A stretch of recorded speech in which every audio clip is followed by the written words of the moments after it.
Welcome students. இந்த வீடியோவில் 10th standard state board பசங்களுக்காக மேக்ஸில் இருக்கிற முக்கியமான யூனிட் எக்ஸசைஸ் சம்ஸ் மட்டும் பார்க்க போகிறோம். இது வந்து part 2 video. Already part 1 video வந்து 10 கொஸ்டின் நம்ம சால்வ் பண்ணியிருக்கோம். அதில் வந்து ஃபர்ஸ்ட் 3 சாப்டர் வந்து கவர் பண்ணியிருந்தோம். ஓகேங்களா? இப்போ 4th சாப்டரில் யூனிட் எக்ஸசைஸ் அந்த அளவுக்கு இம்பார்ட்டன்ஸ் கொடுக்க வேண்டிய அவசியம் கிடையாது. உங்களுக்கு மேக்ஸிமம் அங்கே 2 மார்க்லோ உள்ளேருந்து எக்ஸசைஸ் எக்ஸாம்பிள் கேட்டுருவாங்க. அண்ட் 5 மார்க்குமே உங்களுக்கு தியரம்ஸ் மேத்ஸ் ஒரு சான்சஸ் இருக்கு. அதனால இந்த வீடியோ கொஸ்டின் நம்பர் 11ல இருந்து நம்ம ஸ்டார்ட் பண்ண போறோம். Coordinate geometry, trigonometry last chapter cover பண்ணலாம். யூனிட் எக்ஸசைஸ் வேற முக்கியமான கொஸ்டின் தான். இன் கேஸ் நீங்க ஃபர்ஸ்ட் 10 சம்ஸ் போட்ட பார்ட் 1 வீடியோ பார்க்கலனா அதுக்கான டிஸ்கிரிப்ஷன் அங்க வந்து பாத்துக்கோங்க. அண்ட் தென் இந்த வீடியோவுடைய பிடிஎஃப் டிஸ்கிரிப்ஷன்ல இருக்கும். அதையுமே வந்து நீங்க டவுன்லோட் பண்ணி வச்சுக்கோங்க. நீங்க வந்து சப்போஸ் கவனிக்க முடியல சார், நம்ம லாஸ்ட் மினிட்ல உட்காந்து எல்லாத்தையும் எழுத முடியும் அப்படின்னா நோ ப்ராப்ளம். வீடியோவை பார்த்து சம்ஸை மட்டும் புரிஞ்சுக்கிட்டு நீங்க பிடிஎஃப் டவுன்லோட் பண்ணி நோட்ஸ் வந்து சரிங்களா? இப்போ ஃபர்ஸ்ட் சம்முக்கு போயிடலாமா? Are you all ready? Yes. இப்போ ஃபர்ஸ்ட் சம் அப்படின்றது இந்த வீடியோவுடைய ஃபர்ஸ்ட் சம். ஆக்சுவலா இது வந்து உங்களுடைய 11th கோஆர்டினேட் ஜியோமெட்ரியில क्वेश्चन படிங்க. Without using distance formula show that the points vertices of a parallelogram அப்படின்னு கேக்குறாங்க. ஸோ அவங்க மென்ஷன் பண்ணிருக்காங்க வித்தவுட் யூசிங் டிஸ்டன்ஸ் ஃபார்முலா. இப்போ நம்ம parallelogramனா என்ன தெரியும்? ஆப்போசிட் சைட்ஸ் ஆர் ஈக்குவல் தெரியும். ஸோ டிஸ்டன்ஸ் ஃபார்முலா யூஸ் பண்றதா இருந்தா நாம ஆப்போசிட் சைட்ஸ் வந்து ஈக்குவல் சொல்லிக்கலாம். ஆனா அங்க யூஸ் பண்ணக்கூடாதுன்னு சொல்லிட்டாங்க. நம்ம வேற என்ன சார் பண்ணலாம் அப்படின்னு கேட்டீங்கன்னா, உங்களுக்கு parallelogram வேற என்ன ப்ராப்பர்ட்டி தெரியும்? இந்த ஸ்டேட்மெண்ட் நீங்க எழுதணும். என்ன எழுதணும்னா, we know that diagonals of parallelogram diagonals of parallelogram diagonals of parallelogram bisect each other அப்படின்னா என்னமா அர்த்தம்? ஒரு parallelogram கன்சிடர் பண்றேன். சும்மா நான் ரஃபா போடுறேன். ஓகேங்களா? parallelogram இப்படி இருக்குன்னு வச்சுக்கலாம். A B C D இப்படி இருக்குன்னா இந்த AC டயகனல் நான் வரைகிறேன், BD டயகனல் நான் வரைகிறேன்னா இது வந்து எங்களுக்கு கரெக்டா மிட் பாயிண்ட்ல மீட் பண்ணும். அதாவது இந்த AC உடைய மிட் பாயிண்ட்டும் BD உடைய மிட் பாயிண்ட்டும் சேமா இருக்குன்னு அர்த்தம். சரிங்களா? அதாவது என்னன்னா mid point of AC equals to mid point of BD. நான் வந்து ஷார்ட் ஃபார்ம்ல எழுதுறேன். நீங்க எக்ஸாம்ல எழுதும்போது ஃபுல்லா தான் எழுதணும். புரியுதா? அப்போ இங்க ABCD கொடுக்கலையே சார் அப்படின்னா நீங்க கொடுத்துருக்கிற வேர்டிசஸ் நீங்க அப்படியே எழுதிக்கலாம். சரிங்களா? இது ஏன்னு போட்டுக்கோங்க, B C இது D. இல்ல நீங்க ஃபர்ஸ்ட் லைன்ல எழுதுறதா இருந்தா நீங்க அதையுமே எழுதிக்கோங்க. Let A let B let C அப்படின்ற மாதிரி எழுதிக்கலாம். சரிங்களா? இப்போ மிட் பாயிண்ட் ஃபார்முலா நமக்கு தெரியும்ல. என்ன formula? x1 plus x2 by 2 y1 plus y2 by 2. First number by 2. ஏசிக்கு ஃபர்ஸ்ட் நம்பர் யாரு? -2 plus 3 by 2. சொல்றது புரியுதா? ஏல ஃபர்ஸ்ட் நம்பர்மா, அதே மாதிரி சில first number. First number in the sense நான் எக்ஸ் தான் அப்படி சொல்றேன். எக்ஸ் உடைய கோஆர்டினேட் தான் ஃபர்ஸ்ட் நம்பர்னு நான் சொல்றேன். அடுத்து -1 plus 3 by 2. ஏசிக்கு மட்டும் பார்க்கணும். அதே மாதிரி பிடில பாருங்க 4 minus 3 by 2 0 plus 2. கரெக்டா எழுதிருக்கா பாருங்க. எஸ். அப்ப உங்களுக்கு என்ன கிடைக்குது? 1 by 2 2 by 2 equals to 1 by 2 2 by 2 ஈக்குவலா தான் வந்துருச்சு. அப்ப ஆன்சர் என்ன? 1 by 2 1 again 1 by 2 1 hence proved. அவ்வளவுதான். அவங்க என்ன கேக்குறாங்க? வித்தவுட் யூசிங் ஷோ தட் தானே கேக்குறாங்க. சோ அவ்வளவுதான். ஷோ தட் தான் hence proved. சரிங்களா? சோ உங்களுக்கு டிஸ்டன்ஸ் ஃபார்முலா யூஸ் பண்றதா இருந்தா நம்ம ஆப்போசிட் சைட்ஸ் ஆர் ஈக்குவல்னு டிஸ்டன்ஸ் ஃபார்முலா வச்சு சொல்லிருக்கலாம். அது நம்ம எப்படி சொல்லிருப்போம் அப்படின்னா இப்படி சொல்லிருப்போம். எப்படி? AB equal to CD and BC equal to AD நம்ம சொல்லிருப்போம். பட் இந்த சம்ல நமக்கு இது அவசியம் கிடையாது. ஏன்னா கொஸ்டின்ல வந்து அவங்க without using distance formula mention பண்ணதால we are moving with the mid point formula. புரிஞ்சுதுங்களா? அடுத்த கேள்வி போலாமா? இது கிளியர் தானே? எஸ். காப்பி பண்ணிக்கோங்க. இல்ல நீங்க PDF அப்புறம் டவுன்லோட் பண்ணிக்கோங்க. அடுத்த क्वेश्चन போயிடலாம். இப்போ 12th क्वेश्चन பாருங்க. 12th question. Find the equation of line passing through the point of intersection of the lines these two. அதாவது இந்த ரெண்டு லைன் வழியா இன்னொரு லைன் போகுது, அதுக்கான இன்டர்செப்ட்ஸ் வந்து ஈக்குவலா இருக்கு அப்படின்றாங்க. அதோடைய ஈக்குவேஷன் கேக்குறாங்க. சொல்றது புரியுதா? நல்லா கவனிங்க. ஒரு லைன் இப்படி போகுதுமா, இன்னொரு லைன் இப்படி போகுதுன்னு வச்சுக்கலாம். நான் சும்மா உங்களுக்கு புரியறதுக்காக நான் இப்படி போடுறேன். இன்னொரு லைன் இப்படி போகுது. ஸோ ஒரு லைன் வந்து உங்களுக்கு அவங்க கொடுத்துருக்கிறது 4x plus 7y minus 3. ஓகேவா? இன்னொரு லைன், இந்த லைன் வந்து அவங்களுக்கு கொடுத்துருக்கிறது 2x minus 3y plus. இந்த பாயிண்ட் ஆஃப் இன்டர்செக்ஷன் இருக்குல்ல, இது வழியா இன்னொரு லைன் போகுது அப்படின்றாங்க. இது வழியா இன்னொரு லைன் போகுதான். இதுக்கான க்ளூ வந்து என்னன்னா இந்த நியூ லைன் வந்து இட் ஹாஸ் ஈக்குவல் இன்டர்செப்ட். அப்போ இதோடைய ஈக்குவேஷன் என்னன்னு கேக்குறாங்க. கேள்வி முதல்ல புரிஞ்சுக்கோங்க. இந்த 2 லைன் குடுத்துருக்காங்க கேள்வியில. நான் வந்து இன்ட் மார்க் மாரி குடுத்துருக்கேன்ல, இந்த 2 லைன் குடுத்துருக்காங்க. அதோடைய இன்டர்செக்ஷன் பாயிண்ட் வழியா போகக்கூடிய இன்னொரு லைனுக்கு இன்டர்செப்ட் ஈக்குவலா இருக்கு. இன்டர்செப்ட் ஈக்குவல்னா என்ன அர்த்தம்? இன்டர்செப்ட்னா என்னது? A equal to B. Intercept இப்படி எழுதும்ல, x by A, y by B equal to 1. இந்த இன்டர்செப்ட் ரெண்டுமே ஈக்குவலா இருக்கு அப்படின்றாங்க. சரியா? ஸோ இப்படி இருந்ததுன்னா அதோட ஈக்குவேஷன் என்ன? அதுக்கு ஃபர்ஸ்ட் ஸ்டேஜ் நம்ம என்ன பண்ண போறோம்? இந்த இன்டர்செக்ஷன் பாயிண்ட் கண்டுபிடிக்கும். இன்டர்செக்ஷன் பாயிண்ட் எப்படி கண்டுபிடிக்கலாம்? ஈக்குவேஷன் நம்ம நார்மலா சால்வ் பண்ணுவோம்ல, இந்த 2 ஈக்குவேஷன் சால்வ் பண்ணி x, y கண்டுபிடிக்கலாம். சரிங்களா? ஸோ ஃபர்ஸ்ட் நான் அதை பண்றேன். I will draw separately here. நீங்களே ட்ரை பண்றதா ட்ரை பண்ணுங்க. சார் எனக்கு ஒரு கொஸ்டின் புரிஞ்சிருச்சு சார், நானே ட்ரை பண்றேன் சார் அப்படின்னா நீங்களே தாராளமா ட்ரை பண்ணுங்க. சரிங்களா? ஸோ ஃபர்ஸ்ட் ஈக்குவேஷன் நான் இப்படி எழுதிக்கிறேன். ஸோ 4x plus 7y, இந்த -3 இந்த பக்கம் கொண்டு வந்தீங்கன்னா +3 ஆயிடும். சரியா? செகண்ட் ஈக்குவேஷன் பாருங்க என்ன கொடுத்துருக்காங்க. 2x minus 3y equal to, நான் இங்க எழுதிக்கிறேன் பாருங்க. செகண்ட் ஈக்குவேஷன் இப்படி எழுதுறேன். 2x minus 3y equal to -1. இப்போ நான் இந்த 2 ஈக்குவேஷனை சால்வ் பண்ணணும் அப்படின்னா எலிமினேஷன் மெத்தட் யூஸ் பண்ணலாம். ஸோ அப்போ இந்த ஈக்குவேஷன் ஃபுல்லாவே நான் 2 ஆல மல்டிப்ளை பண்றேன். ஏன்னா எனக்கு அப்பதான் இது 4xன்னு வரும். அப்போ 2x into 2 4x, 3y into 2 6y, -1 -2 -2. சரிங்களா? இப்போ இதை நான் ஆட் பண்ணமா சப்ராக்ட் பண்ணமான்னு கேட்டீங்கன்னா சப்ராக்ட் தான் பண்ணணும். ஏன்னா அப்பதான் எனக்கு 4x 4x கேன்சல் ஆகும். சப்ராக்ட் பண்ணும்போது என்ன ஆகும்? எல்லா சிம்பிளும் மாறும். அப்போ இது மைனஸ், இது பிளஸ், இதுவும் பிளஸ்ஸா மாறிடுமா? அப்போ இது கேன்சல். அப்போ 7 plus 6 13y equal to 5 வரும். அப்போ y equal to 5/13 கிடைக்கும். இது வரைக்கும் உங்களுக்கு புரிஞ்சதுன்னு நினைக்கிறேன். இது கிளியரா? எஸ். இப்போ y equal to 5/13 substitute in any one equation. Second equation substitute பண்றேன். So 2x minus 3 times 5/13 is equals to -1. அப்போ 2x equal to -1. இது இந்த பக்கம் வந்தா பிளஸ்ஸா மாறிடும். இது நீங்க உள்ள மல்டிப்ளை பண்ணலாம். 3 5s are 15/13. அப்போ கிராஸ்ல மல்டிப்ளை பண்ணீங்கன்னா -13 plus 15/13. இந்த பக்கம் உங்களுக்கு 2xன்னு வருமா? இது வந்து நமக்கு அவசியம் கிடையாது. நான் எரேஸ் நல்லா கவனிங்க, பொறுமையா சொல்லி தரேன். அப்போ 2x is equals to 15 minus 13 எவ்வளோ? 2/13. 2 1 2 அடிச்சிடலாம். அப்போ வெறும் x is equals to 1/13 தான். அப்போ உங்களுக்கு பாயிண்ட் ஆஃப் இன்டர்செக்ஷன் இப்போ நமக்கு கிடைச்சாச்சு. பாயிண்ட் ஆஃப் இன்டர்செக்ஷனா என்னது? டயக்ராம்ல வந்து நான் சென்டரா மார்க் போட்டிருக்கேன்ல, இந்த பாயிண்ட் ஆஃப் இன்டர்செக்ஷன் என்னது? 1,13, சாரி 1/13 5/13. இது உங்களுக்கு புரிஞ்சிருக்கும்னு நான் நம்புறேன். இது வரைக்கும் கிளியர். ஸோ இப்போ இந்த பாயிண்ட் ஆஃப் இன்டர்செக்ஷன் வழியா போகக்கூடிய இன்னொரு லைனுடைய ஈக்குவல் இன்டர்செப்ட்ஸ் அப்படின்றாங்க. அப்ப நமக்கு equation of line intercept form என்ன? Equation of line intercept form என்ன? x by a plus y by b equal to 1. அவங்க ஈக்குவல் இன்டர்செப்ட் கொடுத்ததால நான் given a equal to b ன்னு போட்டுக்கிட்டுமா? அப்ப நான் எப்படி எழுதலாம்? x by a plus y by a equal to 1ன்னு போடலாம். புரிஞ்சுதுங்களா? இப்போ இதை நான் சால்வ் பண்ணி a வேல்யூ கண்டுபிடிக்கணும். இப்போ இது வந்து இந்த பாயிண்ட் வழியா தானே போகுது, இந்த லைன் இந்த பாயிண்ட் வழியா தானே போகுது. அதான் கொஸ்டின் கொடுத்துருக்காங்க. இந்த புது லைன் இந்த பாயிண்ட் வழியா தானே போகுது. அப்போ அதை வந்து சப்ஸ்டியூட் பண்ணலாம்ல. அப்ப நான் சப்ஸ்டியூட் பண்ணும்போது என்ன ஆகும்? எனக்கு 1/13 by a plus 5/13 by a is equals to 1. அப்போ டினாமினேட்டர் சேம் தான், நான் டைரக்டா ஆட் பண்ணலாமா? அப்போ என்ன ஆகும்?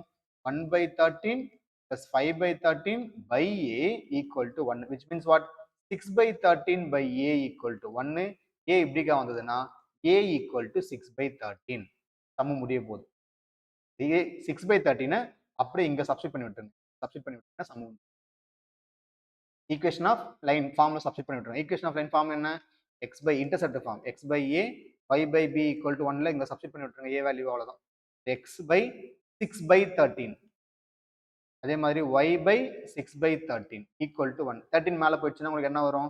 13x by 6, 13y by 6 equal to 1. இப்போ 13x plus 13y by 6 equals to 1.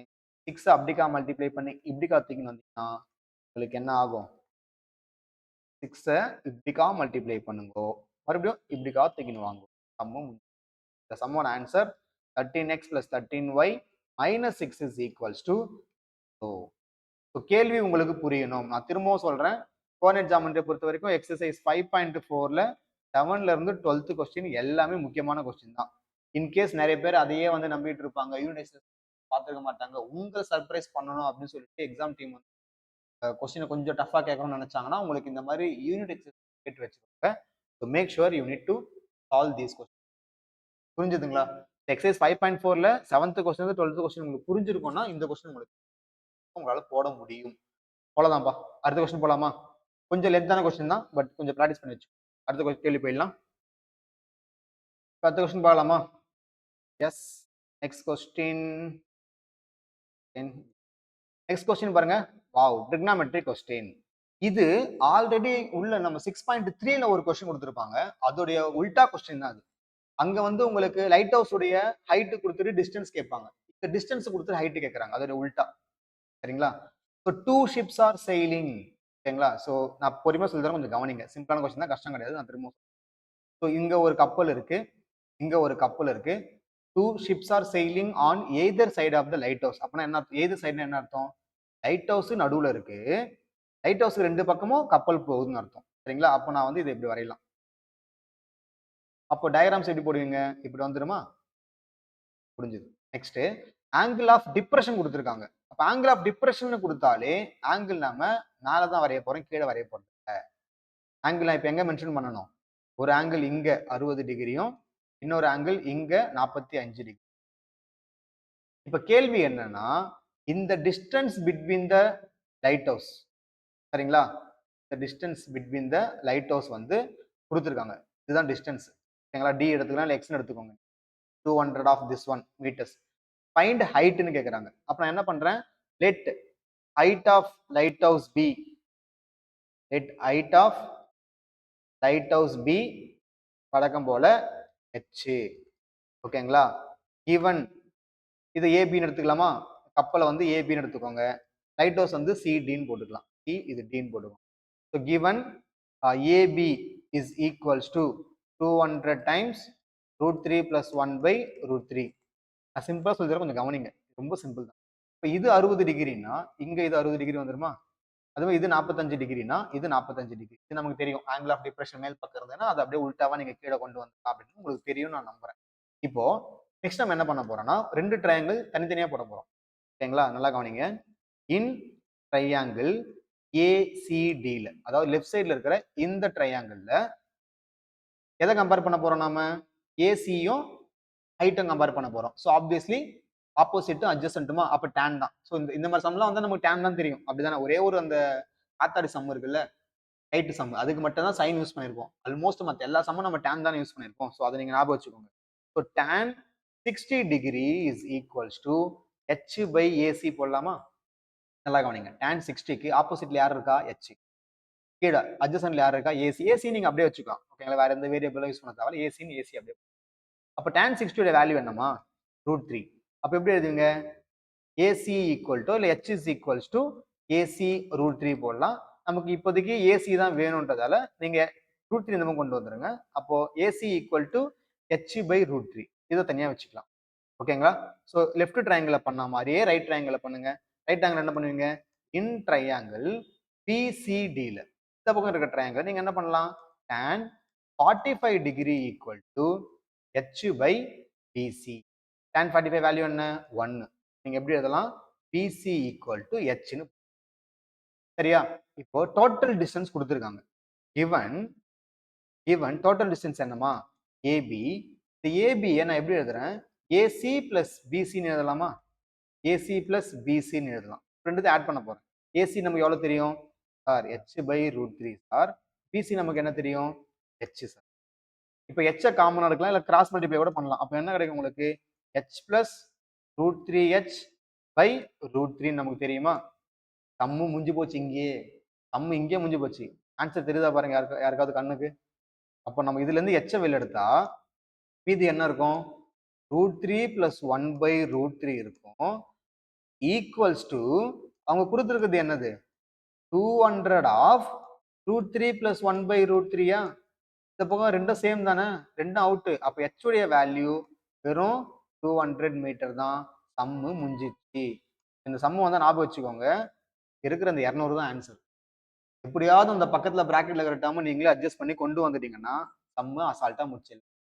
ஈஸின்னு நினைச்சீங்கன்னா ஈஸி, கஷ்டம் நினைச்சீங்கன்னா கஷ்டம். எப்பவும் சொல்றதுதான். ஆனா இது வந்து ரொம்ப டப்பா கொஸ்டின். ரொம்ப டப்பா கொஸ்டின். இதே மாதிரி ஒரு கொஸ்டின் உங்களுக்கு 4.3ல இருக்கும். 4.3 சாரி 4ன்ற பாருங்க, அது 6.3ல இருக்கும். 6.3ல ஆனா அங்க என்ன பண்ணிருப்பாங்கன்னா லைட் ஹவுஸ் ஹைட் கொடுத்துட்டு இந்த டிஸ்டன்ஸ் கொடுத்துருப்பாங்க. அதோட உல்டா தான் இது. இங்க டிஸ்டன்ஸ் கொடுத்துட்டு லைட் ஹவுஸ் ஹைட் கேட்க. புரிஞ்சுதுங்களாமா? எஸ். அடுத்த கேள்வி போகலாமா? இப்ப கொஸ்டின் நம்பர் 14 பாருங்கப்பா. மென்சுரேஷன்ல வந்து நான் செலக்டிவான கொஸ்டின்ஸ் தான் கொண்டு வந்திருக்கேன். சரிங்களா? ஒரு 2 கொஸ்டின் தான் கொண்டு வந்திருக்கேன். இதுவுமே வந்து அடிக்கடி ப்ரீவியஸ் இயர் கொஸ்டின்லயும் இல்ல மத்த எக்ஸாம்ஸ்லயே கேட்கப்பட்ட. ஸோ இது வந்து ஃப்ரெஸ்டம் கொஸ்டின். நான் எப்போ ஏற்கனவே நிறைய வீடியோ சொல்லியிருக்கேன். Frustum is very important concept. அதுல இருந்து நீங்க கண்டிப்பா 5 மார்க் நிறைய எதிர்பார்க்கறதுக்கு ஒரு 80 to 90% சான்சஸ் இருக்குங்களா? ஸோ ஃப்ரெஸ்டம் என்ன கொடுத்துருக்காங்க பாருங்க. ஸ்லாண்ட் ஹைட் கொடுத்துருக்காங்க. சும்மா ஒரு பக்கெட் வரைஞ்சி வச்சுக்கோங்க. ஃப்ரெஸ்டம் அப்படின்னு பார்த்தாலே ஒரு பக்கெட் வரைஞ்சி வச்சுக்கோங்க. ஓகே. ஸோ ஸ்லாண்ட் ஹைட் இதுதான் ஸ்லாண்ட் ஹைட். எவ்வளவு கொடுத்துருக்காங்க? 4 meter. Next perimeter of circular எண்டுன்றாங்க. பெரிமீட்டர்னா என்னமா? சர்க்குலர் ஹெட்னா என்ன அர்த்தம்? சர்க்கம்பரன்ஸ் தானே. அப்போ ஒரு பெரிமீட்டர் வந்து 16 மீட்டர்னும் இன்னொரு பெரிமீட்டர் வந்து 18 மீட்டர்னும் கொடுத்துருக்காங்க. ஸோ வழக்கம் போல நீங்க கிவன் எழுதிக்கோங்க. கிவன் ஸ்லாண்ட் ஹைட் நம்ம எப்படி டினோட் பண்ணுவோம்? எல்னு சொல்லுவோமா? So L is equals to 4 metre. அடுத்து 2 pi small R equal to 16 metre. எங்கிருந்து சார் வந்தது 2 பை ஆர்? 2 பை ஆர் தானே உங்களுடைய circumference of circle formula. So சின்ன ரேடியஸ்ன்றதால நான் ஸ்மால் ஆர் போட்டுக்கிறேன். அதே மாதிரி பெரிய ரேடியஸ்ன்றதால நீங்க கேபிட்டல் ஆர் போட்டு. புரிஞ்சுதா? இப்போ சிஎஸ்ஏ கேட்குறாங்க. அதுக்கப்புறம் அதை நம்ம 100ஆல மல்டிப்ளை பண்ணா சம் ஓவர். ஃபர்ஸ்ட் சிஎஸ்ஏ கண்டுபிடிக்கலாம். அதுக்கு ஸ்மால் ஆரும் கேபிட்டல் ஆரும் வேணுமா? அப்ப இது ரெண்டுத்துல இருந்தும் ஸ்மால் ஆரும் கேபிட்டல் ஆரும் தனித்தனியா பிரிச்சு எடுக்கலாமா? ஸோ 2 பை ஆர் எப்படி எழுதுவீங்க நீங்க? 2 into 22/7 into r is equals to 16. இது எல்லாத்தையும் அந்த பக்கம் தூக்கின்னு போனா என்னவா மாறும்? R equal to 16 into 7 divided by 2 into 22வா? ஒரு 2 மட்டும் அடிங்க. 8 8 56/22. ஸோ இது வந்து ஸ்மால் ஆர். அதே மாதிரி கேபிட்டல் ஆருக்கு என்ன பண்ணலாம்? 2 into 22/7 into capital R equal to 18. அப்போ capital R is equals to 18 into 7 by 2 into 22. So இங்கேயும் நீங்கள் 2 அடிச்சிங்கன்னா 9 வரும். 9 7s ஆர் 63/22 வரும். எனக்கு இப்போ எல்லாமே இருக்கு. என்னென்னலாம் இருக்கு? ஃபார்முலாக்கு தேவையான எல்லாமே இருக்கு. என்ன சார் ஃபார்முலா? என்ன ஃபார்முலா வரும் உங்களுக்கு? CSA of frustum. என்ன ஃபார்முலா வரும்? பை ஆர் பிளஸ் ஆர் எல்னு வரும். ஞாபகம் இருக்கா? சப்ஸ்டிட் பண்ணுங்க. 22/7 கேபிட்டல் ஆரும் ஸ்மால் ஆரும் ஆட் பண்றாங்க. அப்போ இவங்க ரெண்டு பேரும் ஆட் பண்ணணும். 56/22 63/22 இன்ட்டு எல் என்ன கொடுத்துருக்காங்க? 4. அதை மறந்துடாது. சரியா? இப்போ இந்த 22/7 அப்படியே இருக்கட்டும். இது டினாமினேட்டர் சேமா தானே இருக்கு. அப்போ நான் இதை மட்டும் ஆட் பண்ணா போதும். ஸோ 119 வருமா? Pi 22 into 4. 22 22 out. 7 17 119. 17 into 4 68 metres. So இதுதான் சிஎஸ்ஏ. சம்ம முடியல. ஏன்னா அவங்க அமௌண்ட் கேட்குறாங்க. 1 மீட்டர் ஸ்கொயருக்கு 100 ரூபாய் செலவு பண்றாங்க. அப்போ நீங்க ஃபைனலாக என்ன பண்ணணும்? டோட்டல் காஸ்ட்னு போட்டுட்டு இந்த 68 மீட்டர் ஸ்கொயரை 100 ரூபாயால மல்டிப்ளை பண்ணீங்கன்னா 6800 ரூபாய். சம்மு முடிஞ்சிச்சு. புரியுதா பாருங்க? இது ரொம்ப டைரக்டான ஒரு கேள்விதான். வளர்ச்சிலாம் எதுவும் கேட்கல. டைரக்டா அவங்க 2 சர்க்கம்பரன்ஸ் கொடுத்துட்டாங்க. அதுல இருந்து ஸ்மால் ஆரும் கேபிட்டல் ஆரும் எழுதுறோம். அதுக்கப்புறம் ஸ்லாண்ட் ஹைட் கொடுத்துருக்காங்க. அதுல இருந்து ஃபார்முலால pi R plus r l substitute பண்ணிட்டு கடைசியில 100ஆல மல்டிப்ளை பண்றேங்க. எப்பவுமே மென்சுரேஷன் கொஸ்டின்ல வந்து ஒரு அமௌண்ட் கொடுத்துருக்காங்கனால கடைசியா மல்டிப்ளை பண்ணி விட்டுருங்க. அவ்வளவுதான். சரிங்களாமா? இது புரிஞ்சுதா? அடுத்த கேள்வி போகலாமா? எஸ். இது கிளியர் தானே? அடுத்த கேள்வி கொஞ்சம் இதே மாதிரி தான் இருக்கும். ஆனா ஒரு சின்ன சேஞ்ச். ஏன்னா இது வந்து உங்களுக்கு volume based question. Volume based கொஸ்டின்ல ஆன்சரை கொடுத்துட்டு கொஸ்டின் கேட்குறாங்க. அவ்வளவுதான் டிஃப்ரெண்ட். சரிங்களா? ஆன்சரை கொடுத்துட்டாங்களாம். எதுக்கு? ஹெமிஸ்பெரிக்கல் பவுலுக்கு கொடுத்துருக்காங்க. சரிங்களா? ஹெமிஸ்பெரிக்கல் பவுல்னா என்னமா? ஸ்பெரிக்கல்ல பாதி, அதுல பவுல் ஹாலோன்றாங்க. சரிங்களா? அப்போ hollow hemispherical volume of hollow hemisphere. Volume of hollow hemisphere. என்னம்மா ஃபார்முலா? எஸ். என்ன ஃபார்முலா? ஒரு செகண்ட் இருக்க, நான் பெண்ணை மாத்திக்கிறேன். ஒயிட் எடுத்து. என்ன ஃபார்முலா வரும் உங்களுக்கு? 4/3 2/3 sorry 2/3 2/3 pi R cube minus R cube. சரியா? இதுதான் கேள்வியில கொடுத்துருக்காங்க. எவ்வளவு கொடுத்துருக்காங்க? 436 பை பை 3 கொடுத்துருக்காங்க. சரிங்களா? நெக்ஸ்ட் எக்ஸ்டர்னல் டயாமீட்டர் கொடுத்துருக்காங்க. எக்ஸ்டர்னல் டயாமீட்டர்னா என்னது? given மேலே கூட எழுதிக்கலாம். given external diameter என்னது? கேபிட்டல் டி இல்ல கேபிட்டல் ஆர் போட்டுக்கலாம். External diameter capital R. Nothing but what? 14/2 7 centimetre. அப்போ இங்க சப்ஸ்டிட் பண்ணுங்க. இப்போ கால்குலேஷன் பாருங்க. டப்பா இங்கே முடிஞ்சிச்சு. 3 அடிச்சு போட்டுருங்க. பையன் அடிச்சு போட்டுருங்க. மீதி மட்டும் சப்ஸ்டிட் பண்ணுங்க. 2 times R cube 7 cube minus R cube equals 436. இதை சிம்பிளிஃபை பண்ணா சம்மே ஓவர்மா. 2 டைம்ஸ் 2 இந்த பக்கம் கொண்டு வந்து அடிச்சிடலாமா? 7 கியூப் எவ்வளோ? 343 minus R cube equal to 436 by 2. இந்த 2 இந்த பக்கம் கொண்டு வந்து கேன்சல் பண்றேன். அப்போ என்ன கிடைக்கும்? 1 1 8 வருமா? அப்போ இதே மாத்திக்கோங்க. 343 118 இந்த பக்கம் வந்தா மைனஸ் 118 ஆர் கியூப் அந்த பக்கம் போனா ஆர் கியூப். அப்போ R cube is equals to minus பண்ணுங்க. 343ல 118 மைனஸ் பண்ணுங்க பார்ப்போம். ஃபாலோ பண்றேன். 13 8 போச்சுன்னா 5, 3ல 1 போச்சுன்னா 2, 2 1 போச்சுன்னா 225 125 ஓ 218 ஆச்சு. ஓகே 3 என்னமா வருது? ஓகே 2 2 சார்ல ஓகே 218 125. அவ்வளவுதான். அப்போ ஆருடைய வேல்யூ ஆர் கியூப் 125னா ஆருடைய வேல்யூ என்ன? 5 சென்டிமீட்டர். முடிஞ்சது. சம்மு முடியல, ஆர் முடிஞ்சது. ஏன் சார்? கொஸ்டின்ல என்ன கேட்கறாங்க பாருங்க. எப்பவுமே கொஸ்டின் வந்து ஃபுல்லா படிங்க. They are asking thickness. திக்னஸ்னா என்னது? இப்படி இருக்குல்ல அந்த பவுல். இந்த பவுல் இப்படி இருக்குல்ல, இந்த திக்னஸ் வந்து கேட்கறாங்க. திக்னஸ்னா என்னது? கேபிட்டல் ஆர்ல இருந்து ஸ்மால் ஆர் நான் மைனஸ் பண்ணோம். சரிங்களா? கேபிட்டல் ஆர்ல இருந்து ஸ்மால் ஆர் மைனஸ் பண்ணோம். Thickness is equals to R minus R. R வந்து 7 மைனஸ் 5 இஸ் 2 சென்டிமீட்டர் தான் இந்த சம்முக்கான ஆன்சர். கொஸ்டினை எப்பவுமே தெளிவா ஃபுல்லா படிங்க. ஏன்னா சம்டைம்ஸ் நம்ம என்ன பண்ணுவோம்? கஷ்டப்பட்டு போட்டுட்டு கடைசியில் இந்த திக்னஸை கண்டுபிடிக்காம வெறும் நீங்க 6 மட்டும் கண்டுபிடிச்சு போயிட்டீங்கன்னா ஃபுல் மார்க் கிடைக்காது. அப்போ நீங்க இவ்வளவு கஷ்டப்பட்டு போட்டுமே வந்து வேஸ்ட் ஆயிடும். சரிங்களா? ஒரு சம் நீங்க அட்டன் பண்றீங்கன்னா target to aim get full mark. Full mark வாங்கணும். 5 மார்க் அட்டன் பண்ணா 5 மார்க் வாங்கணும். 2 மார்க் 2 மார்க் வாங்கணும். இல்ல அதுக்கு எதுக்கு அட்டன் பண்ணி? சரிங்களா? புரிஞ்சுதா?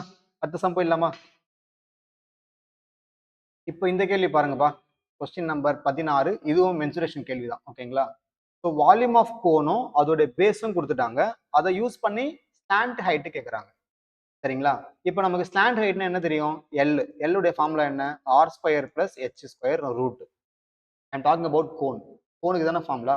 அப்போ எனக்கு எல் வேணும்னா ஆரும் வேணும், ஹெச்சும் வேணும். இந்த ஆரும் ஹெச்சும் நம்ம கண்டுபிடிக்கிறதுக்கு தான் அவங்க கொடுத்துருக்கிற இந்த 2 க்ளூவும் நம்ம யூஸ் பண்ண போறோம். சரிங்களா? So first volume of cone வச்சு வி நீட் டு ஃபைண்ட் ஒரு வேரியபிள், ஏதோ ஒன்று கிடைக்கும். அடுத்து ஏரியா ஆஃப் பேஸ் வச்சு நம்ம ஒன்று கண்டுபிடிச்சிக்கலாம். புரியுதுங்களா? So first area of base use பண்ணிக்கலாமா? நம்ம இஷ்டம் தான், நீங்க எந்த ஆர்டர்ல ஒன்றா போடலாம். ஸோ இது வந்து 3 பார்ட்டா இருக்கும் இந்த கேள்வி. ஸோ நான் 3ஆ பிரிச்சுக்கிறேன், உங்களுக்கு ஈஸியா புரியும். ஃபர்ஸ்ட் ஓகே, நான் வால்யூம் ஆஃப் யூஸ் பண்ணிக்கிறேன். வால்யூம் ஆஃப் கோன் என்ன ஃபார்முலா? வால்யூம் ஆஃப் கோன் என்னமா formula? 1/3 pi R square H sir. இதுதான் நமக்கு இதை கொடுத்துருக்காங்க. ஓகேங்களா? அப்போ நீங்க என்ன பண்ணலாம்? 1/3 pi R square h is equals to 1005 5/7. 1005 5/7 mixed ஃபிராக்ஷன்ல இருக்குல்ல, கன்வெர்ட் பண்ண என்ன ஆகும்? எப்படி கன்வெர்ட் பண்ணுவீங்க? இதை மல்டிப்ளை பண்ணிட்டு இப்படி ஆட் பண்ணுவோமா? அப்போ மல்டிப்ளை பண்ணா உங்களுக்கு என்ன கிடைக்கும்? 7005 7035 வருமா? 7040 வரும். அப்போ 7040 டிவைடட் பை 7 வரும். அப்படிதானே?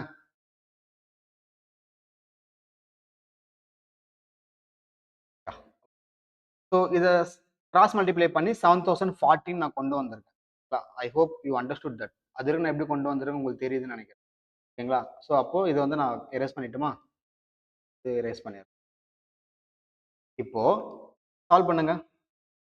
என்ன பண்ணலாம்? பையுடைய வேல்யூ இந்த பக்கம் கொண்டு வந்துடுறேன். இங்க பை ஆர் ஸ்கொயர் இருக்குல்ல, இந்த பை ஆர் ஸ்கொயர் தானே உங்களுக்கு ஏரியா. சொல்றது புரியுதா? பை ஆர் ஸ்கொயர்ன்றது என்ன? ஏரியாவா? அப்போ அந்த ஏரியாவுக்கு பதிலா இதே நான் சப்ஸ்டிட் பண்ணிக்கலாமா? இந்த 201 1/7 இது என்ன ஆகும்? 7 2s are 14 7 வரும். அது 8/7 வரும். அப்போ நான் என்ன பண்றேன்? நல்லா கவனிங்க. 1/3 இந்த ஏரியா வந்து பை ஆர் ஸ்கொயர். சர்க்கிளோட ஏரியா என்ன? Pi R square. அதை நான் இங்க போட்டுக்கிறேன். அப்போ 1408/7 into H is equals to 7040/7 வருது. நல்லா கவனிங்க. எனக்கு இங்க இருந்து ஹெச் கண்டுபிடிக்க முடியுமா? இங்க இருந்து என்னால ஹெச் கண்டுபிடிக்க முடியும். எப்படி சார்? இங்க பாருங்க, 7 7 அடிச்சிடுறேன். இந்த 1408ம் இந்த 7040வும் எக்ஸாக்டா 5 டைம். எப்படி சார் அடிச்சீங்க? நல்லா கவனிங்கம்மா. I14 70 I8 40. அப்ப எக்ஸாக்டா எனக்கு என்ன கிடைக்கும்? 5 டைம் வந்துருச்சு. அப்போ எனக்கு வெறுமனே h/3 = 5 இருக்கு. அப்ப h = 3 5s are 15 சென்டிமீட்டர். முடிஞ்சுதா? h உடைய வேல்யூ கிடைச்சாச்சு. இப்ப இதே மாதிரி r உடைய வேல்யூ கண்டுபிடிக்கலாம். சரிங்களா? r உடைய வேல்யூ எப்படி கண்டுபிடிப்பீங்க? அதான் நமக்கு பேஸ் கொடுத்துட்டாங்கல்ல. பேஸ் என்ன ஃபார்முலா? Pi R square. கோனுடைய பேஸ் என்ன இருக்கும்? சர்க்கிள் தானே இருக்கும். அப்போ வெறும் பை ஆர் ஸ்கொயர் தான். அப்போ பை ஆர் ஸ்கொயர் இஸ் எவ்வளோ வரும்? 1408/7. சப்ஸ்டிட் பண்ணுங்க. R square is equals to 1408/7. பையுடைய வேல்யூ இந்த பக்கம் வந்ததுன்னா 7/22 வருமா? 7 7 அடிச்சிடுறேன். இதை நீங்க 11 டேபிள் அடிங்க. 2 11s are 1 11s are remaining 3. 2 11s are remaining என்ன வரும்? 8 வருமா? 8 11s are 2 128 அடிச்சா 64 வரும். அப்போ ஆர் ஸ்கொயர் வந்து 64ன்னா அப்போ ஆர் வந்து என்ன கிடைச்சது? 8 சென்டிமீட்டர். ஸோ நமக்கு ரெண்டுமே கிடைச்சாச்சு. கேள்வி என்னது? Slant height. ஸ்டாண்ட் ஹைட் என்ன? L of R square plus H square. அப்போ என்ன கிடைக்கும்? 8 ஸ்கொயர் பிளஸ் 15. இதெல்லாம் சிம்பிள் தான். என்னடா சார் அப்படியே கண்ணா முன்னாடி வேகமா போட்டு போறாருன்னு நினைக்காதீங்க. சரிங்களா? நம்ம ஜஸ்ட் ரிவிஷன் தான் பண்றோம். இது 64 பிளஸ் 225 வருமா? ரூட் உங்களுக்கு 289 வரும். அப்போ 289னா உங்களுடைய ஆன்சர் 17 சென்டிமீட்டர். கொஞ்சம் இன்ட்ரெஸ்டிங்கான கொஸ்டின்மா இது எல்லாமே. அவங்க என்ன கொடுத்துருக்காங்களோ அதை வச்சு எப்படியாவது மேனேஜ் பண்ணி அவங்க என்ன கேட்குறாங்களோ அதை கொண்டு வந்துட்டீங்க அப்படின்ட்டு சம்ம வந்து நீங்க அசால்ட்டா முடிச்சிடலாம். புரிஞ்சுதுங்களா இது? எஸ். இப்போ அடுத்த சம். இப்போ கொஸ்டின் நம்பர் 17 பாருங்கம்மா. பார்க்கும்போது சில பேர் கடுப்பாவீங்க. என்ன சார் நாங்கள் உள்ள புக்கில் இருக்கிற கொஸ்டின்ஸே வந்து நான் நிறைய ஸ்டாட்டிஸ்டிக்ஸ். ஸோ இங்கே எப்படி சார் நாங்கள் படிக்கிறது யூனிட் எக்ஸசைஸ் அப்படின்னு கேட்டிங்கன்னா this is only for the toppers தான். திரும்பவும் சொல்கிறேன், எல்லாத்தையுமே படிக்கலை அப்படின்னு ஒரு சாட்டிஸ்ஃபேக்ஷனோட சில பேர் இருப்பீங்கல்ல, உங்களுக்காக தான் இந்த சம் தான். ஸோ நான் செலக்டிவாக தான் கொண்டு வந்திருக்கேன். புக்கு உள்ளே இருக்கிற எக்ஸசைஸில் இருக்கிற எக்ஸாம்பிள் இருக்கிற ஸ்டாட்டிஸ்டிக்ஸ் சம்லாம் நான் பார்த்துட்டேன் சார், எனக்கு இதுவும் வேணும் அப்படின்னு தெரிஞ்சுக்கிறவங்க மட்டும் பாருங்க. அப்படி இல்லைன்னா மற்றவங்க வந்து ஸ்கிப் பண்ணிட்டு போங்க. கண்டிப்பாக வருமானு கேட்டால் வராது. பட் அதாவது கண்டிப்பாக வராதுன்னு சொல்ல முடியாது. ஆனால் ஸ்டாட்டிஸ்டிக்ஸ் இருந்துமே நான் யூனிட் எக்ஸசைஸ் கவர் பண்ணணும்ல, நான் எப்படி விட்டுற முடியும்? நான் விட்டுட்டா என்ன நினைப்பீங்க? நீங்க என்ன நினைப்பீங்கன்னா வராது, சாரி சொல்லி தரல, வராதுன்னு நினைச்சுப்பீங்க. அதனால நான் சொல்லிக் கொடுக்குறேன். ஐ ஹோப் நீங்க என் சைட்ல இருக்கிற நியாயத்தை புரிஞ்சுப்பீங்கன்னு நான் நம்புறேன். சும்மா எடுக்கணுன்றதுக்காக நான் எடுக்கல. அட் த சேம் டைம் முக்கியமான கொஸ்டின் மட்டும் தான் எடுக்கிறேன். ஸோ இதுல வந்து உங்களுக்கு வேரியன்ஸை கொடுத்துட்டு கே வேல்யூ கேட்கறாங்க. ஆன்சர் கொடுத்துட்டாங்க. சரிங்களா? ஆன்சர் வந்து கொடுத்துட்டாங்க. வேரியன்ஸ் வந்து கொடுத்துருக்காங்க. அதை வச்சு நமக்கு வந்து கே உடைய வேல்யூ கேட்கறாங்க. ஃபர்ஸ்ட் நம்ம வேரியன்ஸ் கண்டுபிடிக்கணும். நம்ம என்னெல்லாம் ரெகுலரா பண்ணோமோ அது எல்லாத்தையுமே நீங்க பண்ணுங்க. நான் டேபிள் காலம் இல்லாம டேரக்டா வந்து போடுறேன். ஸோ ஃபர்ஸ்ட் எக்ஸ் எழுதுங்க. எக்ஸ் வந்து நம்ம என்ன எழுதுவோம்? K, 2k, 3k, 4k, 5k and 6k. சரிங்களா? ஸோ வழக்கமாக எழுதுகிற மாதிரி எழுதிக்கோங்க. அடுத்து அது பக்கத்துலேயே வந்து எஃப் நான் எழுதிக்கிறேன். ஃப்ரீக்வன்சி நமக்கு வேணும்ல அதை எழுதிக்கிறேன். ஸோ 2 1 1 1 1 1. ஸோ இது வெரி ஈஸி டு கால்குலேட். அப்படி தானே? ரொம்ப ரொம்ப ஈஸி கால்குலேட் பண்ணுறதுக்காக. ஸோ அதை நான் அப்படியே எழுதிக்கிறேன். இப்போ அடுத்த ஸ்டெப் நம்ம என்னமா பண்ணுவோம்? எஸ், ஏதாவது மிடில் நம்பர் சூஸ் பண்ணி அசிம்டு மீன் மெத்தட் யூஸ் பண்ணிட்டோமா? எஸ், அது நமக்கு ஈஸியாக இருக்கும் மல்டிப்ளை பண்ணுறதுக்காக. ஸோ நான் வந்து டி வேணும்ல, அப்போ நான் டி வந்து நான் எதை சூஸ் பண்ணிக்கிறேன்னா 3k இல்லை இதில் சூஸ் பண்ணிக்கிறேன். 3k நான் சூஸ் பண்ணேன்னா it will be very easy for me to do the subtraction there. அங்கே போடுறதுக்கு எனக்கு ஈஸியாக இருக்குன்றதால நான் இங்கே என்ன பண்ணுறேன், 3k சூஸ் பண்ணி I am going to do the subtractions here. ஓகேங்களா? அப்போ எப்படி எழுதலாம்? T is equals to xi minus 3k. தனியாக மல்டிப்ளை பண்ணிட்டா என்ன கிடைக்கும் உங்களுக்கு? Minus 2k. 2k minus k is minus k வரும். 3k 3k 0 ஆயிடும். இது வெறும் 1k, இது 2k, இது 3k கிடைக்கும். அவ்வளவுதான். இதுக்கப்புறம் எல்லாம் ஈஸி தானே? ஸ்கொயர் பண்ண போறோம், அப்புறம் மல்டிப்ளை பண்ண போறோம். ஸோ டி ஸ்கொயர் கண்டுபிடிங்க. இல்லை எஃப்ஐ டிஏ, அதுக்கப்புறமா தான் ஸ்கொயர் பண்ண போறோம். எஃப்ஐ டிஏ தானே வேணும் நமக்கு. மல்டிப்ளை பண்ண என்ன கிடைக்கும்? Minus 4k, 1 into minus K minus K, 1 into 0 0. இதெல்லாம் ஒன்னால மல்டிப்ளை பண்றதுனால ரொம்ப ஈஸி தான். நீங்க வந்து இது கே எல்லாம் இருக்குன்னு சொல்லிட்டு ரொம்ப அப்படியே டஃப்னு சொல்லிட்டு கவனிக்க வேண்டாம். சிம்பிளா நீங்க நார்மலா கவனிச்சாலே போதும். ஏன்னா உங்களுக்கு ஃப்ரீக்வன்சி எல்லாமே சின்ன நம்பர் தானே. அடுத்து எஃப்ஐ டிஐ ஸ்கொயர் வேணும் எனக்கு. சரிங்களா? எஃப்ஐ டிஐ ஸ்கொயர் நமக்கு வேணும். ஸோ அதே மாதிரி நான் போறேன். எஃப்ஐ டிஐ ஸ்கொயர் வேரியன்ஸ் தான் கொடுத்துருக்காங்க. நமக்கு எஃப்ஐ டிஐ ஸ்கொயர் வேணும்ட்டு அதனால அதை போட்டு. ஸோ 2k ஸ்கொயர் பண்ணா 4k square into 2 8k square வரும். k ஸ்கொயர் பண்ணா k ஸ்கொயர் தான். மீதி 0 தான். இதெல்லாம் நீங்க அப்படியே ஸ்கொயர் பண்ணாலே போதுமே. k ஸ்கொயர் பண்ணா k ஸ்கொயர், 2Kவை ஸ்கொயர் பண்ணா 2K ஸ்கொயர் போடக்கூடாது, 4K ஸ்கொயர் பண்ணணும். ஏன்னா 2K அப்படின்றது என்னது, 2K த ஹோல் ஸ்கொயர்னு அர்த்தம், அதை மறந்துடாதீங்க. அதே மாதிரி இதுவுமே 9K ஸ்கொயர். அவ்வளவுதாம்மா. இப்போ உங்களுடைய ஃபார்முலா எழுதிக்கோங்க பார்ப்போம். எஸ், ஃபார்முலா என்ன, given given variance equal to 60. Formula first எழுதுங்க, sigma fi di square by sigma fi minus sigma fi di by sigma fi the whole square equal to 160. நான் 60 160. அப்போ நம்ம சம்மு வேணும்ல நமக்கு, ஸோ சம் கண்டுபிடிச்சிக்கலாம். இதை மொத்தம் ஆட் பண்ணால் என்ன வருது, 7 வருது. அப்புறம் இதெல்லாம் ஆட் பண்ணால் என்ன வரும் உங்களுக்கு, 4K 5 6 6 4 2, ஒரே ஒரு கே தான் வருது. சிம்பிளிஃபை பண்ணுங்க, கே ஸ்கொயர்லாம் ஆட் பண்ணுங்க, 9 13 23 வருதா, 23K ஸ்கொயர். சப்ஸ்டிட் பண்ணால் சிம்பிளிஃபை பண்ணால் அசால்ட்டாக ஒரு answer. So sigma fi di square என்ன, 23K ஸ்கொயர் பை 7. இது வெறும் K by 7 the whole square is equals to 160. So 23K square by 7 minus K square by 49 equal to 160.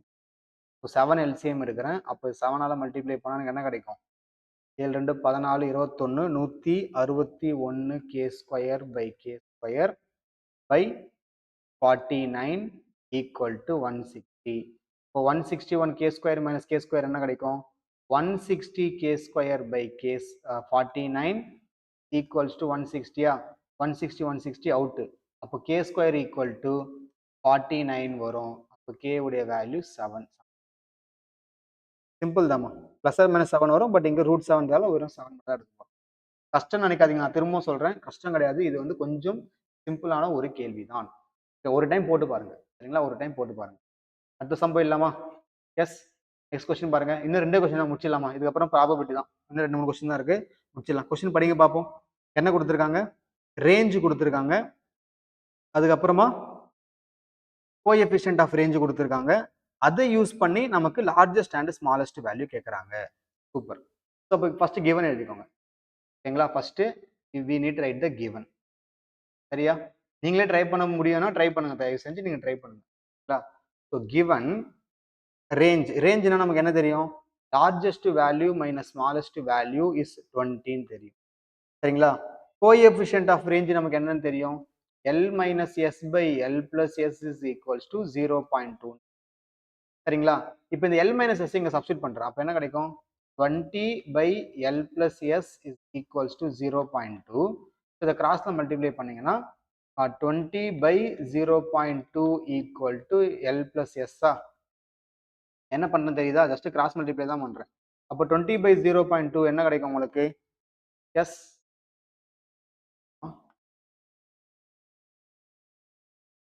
இந்த மாதிரி. So L plus S equal to 20 by 0.2 என்னமா வரும் உங்களுக்கு, 10 வருமா, 100 100. பாருங்க 20 by 0.2னா 2 by 10, இந்த 10 அப்படியே மேலே போயிடும், 200 by 2 which is 100. அப்போ L minus S 20, L plus S 100. இங்க கீழே எழுதிக்கோங்க, L minus 100 20 plus 20. சால்வ் பண்ணுங்க, L வேல்யூ S வேல்யூ கிடைச்சிரும். எஸ், இதை சால்வ் பண்ணுங்க பார்ப்போம். ரெண்டுத்தை ஆட் பண்ணலாமா, இது ரெண்டும் அவுட். அப்போ 2L ஈக்குவல் டு 120 வரும். அப்போ L equal to 60. L equal to 60 அங்கே சப்ஸ்டிட் பண்ணீங்கன்னா S இஸ் ஈக்குவல்ஸ் டு 40. முடிஞ்சு சம்மு. ரொம்ப ஈஸி, டஃப்பே கிடையாது. இந்த கொஸ்டின்லாம் வந்து டஃப்பே கிடையாது, திரும்பவும் சொல்றேன், டஃப் இல்லை டஃப் இல்லை டஃப் இல்லை. சரியா, அடுத்த சம் போலாமா? Yes, shall we go to the next question. அடுத்து 19வது கேள்வி. இதுவும் சூப்பர் கேள்வி தான். இந்த கேள்வி வந்து பாத்தீங்கன்னா ரீசெண்டா கூட ஒரு revision exam. In a 2 children family, find the probability that there is at least one girl in a family. இப்போ 2 children in a familyனா சாம்பிள் ஸ்பேஸ் நீங்க எப்படி எழுதலாம், ஒன்று ரெண்டுமே கேர்ளா இருக்கலாம், இல்லை ரெண்டுமே பாயா இருக்கலாம், இல்லை ஃபர்ஸ்ட் பாய் அப்புறம் ஒரு கேர்ள் பிறந்திருக்கலாம், இல்லை ஃபர்ஸ்ட் கேர்ள் அப்புறம் பாய் பிறந்திருக்கும். இப்படிதானே இருக்கும். 2 children ஃபேமிலினா உங்களோட டோட்டல் பாசிபிலிட்டி வந்து உங்களுக்கு 4 தான். இப்போ N of S வந்து 4 தான். இப்போ கேள்வி என்ன கேட்குறாங்க, அட்லீஸ்ட் ஒன் கேர்ள்னு கேட்குறாங்க. At least one girl in a ஃபேமிலின்றாங்க. அப்போ at least one girl in a ஃபேமிலினா அப்போ A B the event of getting at least one கேர்ள்னு போட்டுட்டு ஒன் கேர்ள் மினிமம் எங்கெங்கெல்லாம் இருக்கோ அதெல்லாம் எழுதணும். என்னென்ன எழுதுவீங்க, ஜிஜி எழுதலாம், ஜிபி எழுதலாம், பிஜி எழுதலாம். அப்போ உங்களுடைய என் ஆஃப் ஏ வந்து என்ன கிடைக்கும்? பி வருமா? அவ்வளோதான். ஸோ இப்போ probability of A is equals to, இதெல்லாம் ஒரு கொஸ்டின்னு சொல்லி எக்ஸ்பிளைன் பண்றீங்களே சார்ன்னு சில பேர் நினைப்பீங்க. எடுக்கணுமே எடுத்துட்டு இருக்கேன். ரொம்ப டப்பா கொஸ்டின் இது. 3/4 சம்மு முடிஞ்சிச்சு. ரொம்ப சிம்பிள் பாருங்க. நான் ஒரு நிமிஷம் கூட எடுக்கலாம்னு நினைக்கிறேன் இந்த சம்முக்கு. ஜஸ்ட் ஒரு 30 செகண்ட்ஸ்ல ஆன்சர் எழுதிடலாம் டைரக்டாவே உங்க நோட்ல பேப்பர்ல. கேட்டு வச்சிருந்தாங்கன்னா, சப்போஸ் கேட்டாங்கன்னா நீங்க வந்து ஈஸியா ஆன்சர் எழுதிக்கலாம். புரிஞ்சுதுங்களா? எஸ். லாஸ்ட் கொஸ்டின் போலாமா? Last question. Yes. 20th question பாருங்க. இன்ட்ரெஸ்டிங்கான ஒரு 2 dice based question. If 2 dice are rolled, then find the probability of getting the product of face value 6 or the difference. அப்ப ரெண்டு ஈவெண்ட் கொடுத்துட்டு அவங்க ஆர்னு கேட்கறாங்க. அப்ப நம்ம யூனியன் தான் போட போறோம். ஓகேங்களா? ஸோ ஃபர்ஸ்ட் 2 டைஸ்ன்னு கேட்டாலே நீங்க அந்த என்எஃப்எஸ் 36 எழுதிக்கணும்.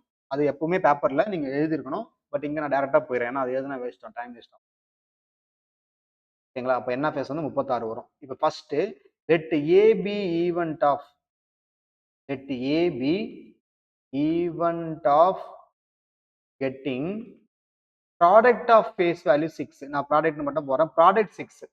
அப்போ ஏல என்னென்ன ஈவெண்ட்லாமா வரும்? ப்ராடக்ட் 6 மல்டிப்ளை பண்ணா 6 வரணும் அப்படின்றாங்க. மல்டிப்ளை பண்ணா 6 வரணும்னா எது இதெல்லாம் பாசிபிள் அவுட்கம்ஸா இருக்கும்? சார் 1 6 ஆர் 6 சார், 6 1 ஆர் 6, அப்புறம் 2 3 ஆர் 6 சார், 3 2 ஆர் 6 சார். இதை தாண்டி வேற வருமா செல்லங்களா? இதை தாண்டி வேற வருமா? யோசிச்சு பாருங்க. மல்டிப்ளை பண்ணா 6 வரணும், வேற வராது இல்ல. அப்போ அவ்வளவுதான். அப்போ n of A equal to 6 sir. அப்போ p of A equal to n of A by n of S. அப்போ 6/36. கேன்சல் பண்ணாதீங்க, இப்போ அப்படியே வச்சுக்கோங்க. அதுக்கு மாசம் பேசிக்கின்னு பாருங்க, தப்பு பண்றேன். 4 தானே. So 4 outcome 4 outcome. ஸோ ஒரு ஈவெண்ட் முடிஞ்சுது. அடுத்த ஈவெண்ட் என்ன? டிஃபரன்ஸ் ஆஃப் ஃபேஸ் வேல்யூ 5ன்றாங்க. அப்போ அதுக்கு பேர் வச்சுக்கோங்க. Let B B event of getting difference வந்து 5. டிஃபரன்ஸ் 5ன்னா என்னென்ன பாசிபிள் அவுட்கம்லாம் வரும்? சப்ராக்ட் பண்ணா 5 வரணுமா? அப்ப டிஃபரன்ஸ் அப்படின்னும் பொழுது நீங்க எப்படி எழுதலாம்? மைனஸ் பண்ணா 5 வரணும் அப்படின்னு சொல்லுவாங்க. நல்லா கவனிங்க, மைனஸ் பண்ணா 5 வரணும். எது இதெல்லாமா வரும்? 6 மைனஸ் 1 தான் 5 வரும். அப்புறம் வேற எதோ மைனஸ் பண்ண 5 வரும். வேற ஏதாவது மைனஸ் பண்ண 5 வருமா? 7 மைனஸ் 2, 7 வரவே வராது. 8 மைனஸ் 3 வரவே வராது. வேற எதுவுமே வராதுல்ல. 5 மைனஸ் 0 வரலாம். ஆனா 0ன்றது நமக்கு ஒரு அவுட்கமா வராது 2 டைஸ்ல. அப்போ இது ஒன்னே ஒன்று தான் கிடைக்குது. அப்போ எனக்கு n ஆஃப் b வந்து 1 தான். அப்போ p ஆஃப் b வந்து 1/30. இப்போ நெக்ஸ்ட் இந்த ரெண்டு ஈவெண்ட்டுக்கும் எப்படி கனெக்ட் பண்றாங்க? கொஸ்டின் அவங்க கேட்கறது நமக்கு ஆர்னு மென்ஷன் பண்றாங்க. இது அல்லது அதுன்னு கேட்கறாங்க. அப்போ ஃபார்முலா எப்படி எழுதுங்க? p of a union b is equals to p of b minus p of a intersection b. இப்போ பி ஆஃப் ஏ எவ்வளோ? 4/36. பி ஆஃப் பி எவ்வளோ? 1/36. சார் நீங்க கண்டுபிடிக்கவே இல்லையா சார்? இது ரெண்டுத்துமே காமனா ஏதாவது இருக்காமா? இருக்கே. இங்க பாருங்க, அந்த 6,1 தான், இங்கேயும் 6,1 தான். இப்போ 1 எனக்கு காமனா இருக்கு. இது ரெண்டும் 0 ஆயிடும். ஆன்சர் 4/36. அச்சு போட்டீங்கன்னா 1/9 தான் சார். ஸோ இந்த செஷன் உங்களுக்கு ஹெல்ப்ஃபுல்லா இருந்ததா இல்லையான்றதை ஓப்பனா நீங்க ஃப்ராங்கா சொல்லிட்டு போங்க. நான் லாஸ்ட் மினிட்ல ரிவைஸ் பண்றவங்க நிறைய பேர் வந்து யூனிட் எக்ஸசைஸ் வேணாம்னு சொல்லிட்டு அட்லீஸ்ட் நான் எடுத்து இந்த 20 கொஸ்டின்ல இருந்து ஒரு கொஸ்டின் வந்தா கூட டெஃபினட்டா you people will think of me இந்த எக்ஸாமினேஷன். நல்ல வேலைடா இந்த வீடியோ நம்ம பார்த்தோம் அப்படின்னு சொல்லிட்டு. ஸோ ஹோப் வீடியோ கண்டிப்பாக ஹெல்ப்ஃபுல்லாக இருந்திருக்கும்னு நான் நம்புறேன். இந்த வீடியோவுக்கு மறக்காம ஒரு லைக் தட்டிட்டு இந்த வீடியோ உங்க ஃப்ரெண்ட்ஸ் எல்லாருக்கும் ஷேர் பண்ணி விட்டுருங்க. தேங்க்யூ ஸோ மச் ஃபார் வாட்சிங். ஃபர்ஸ்ட் 10 சம் பார்க்காதவங்க பாருங்க. மொத்தமா 20 சம்மும் நான் வந்து கம்பைன் பண்ணி ஒரே பிடிஎஃப் கூட முடிஞ்சா கீழே டிஸ்கிரிப்ஷன்ல ஆட் பண்ணி வரேன். தேங்க்யூ ஸோ மச் ஃபார் வாட்சிங். வேற ஒரு சூப்பரான வீடியோல பார்க்கலாம். நம்ம சேனல்ல வர லைவ் செஷன்ஸும் வாட்சிங்.